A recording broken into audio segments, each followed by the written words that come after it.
بسم اللہ الرحمن الرحیم۔ حضرت سلمان رضی اللہ تعالیٰ عنہ فرماتے ہیں کہ نبی کریم صلی اللہ علیہ وسلم نے شعبان کی آخر تاریخ میں ہمیں واعظ نصیحت فرمایا کہ تم پر ایک بہت بڑا مہینہ آنے والا ہے جو بہت برکت والا مہینہ ہے۔ اس میں ایک رات ہے یعنی شب قدر جو 1000 مہینوں سے بڑھ کر ہے۔ اللہ تبارک و تعالیٰ نے اس کے دن کے روزے کو فرض فرمایا اور رات کے قیام یعنی تراویح کو ثواب کی چیز بنایا۔ جو شخص اس رمضان المبارک میں نفل کی نیت سے اللہ کا قرب حاصل کرے ایسا ہے جیسا کہ غیر رمضان میں فرض ادا کرے، اور جو شخص اس مہینے میں فرض ادا کرے ایسا ہے جیسا کہ غیر رمضان میں 70 فرض ادا کرے۔ یہ مہینہ صبر کا ہے اور صبر کا بدلہ جنت ہے، اور یہ مہینہ لوگوں کے ساتھ غم خواری کا ہے۔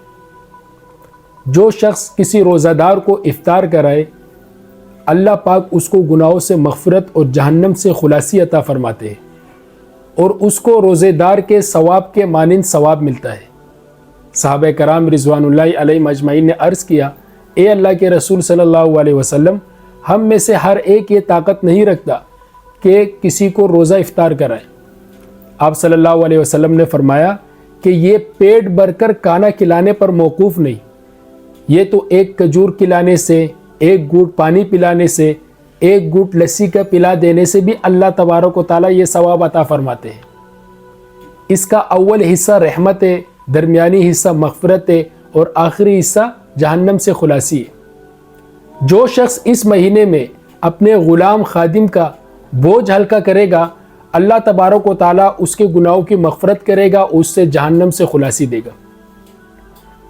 آپ صلی اللہ علیہ وسلم نے فرمایا 4 چیزوں کی اس میں کثرت کیا کرو۔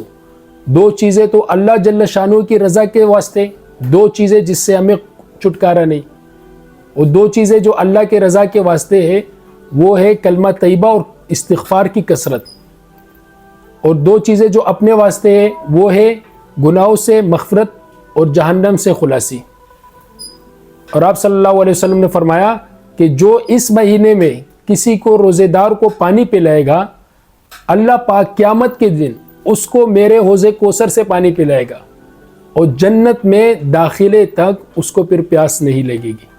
اللہ پاک ان باتوں پر ہمیں عمل کرنے کی توفیق عطا فرمائے۔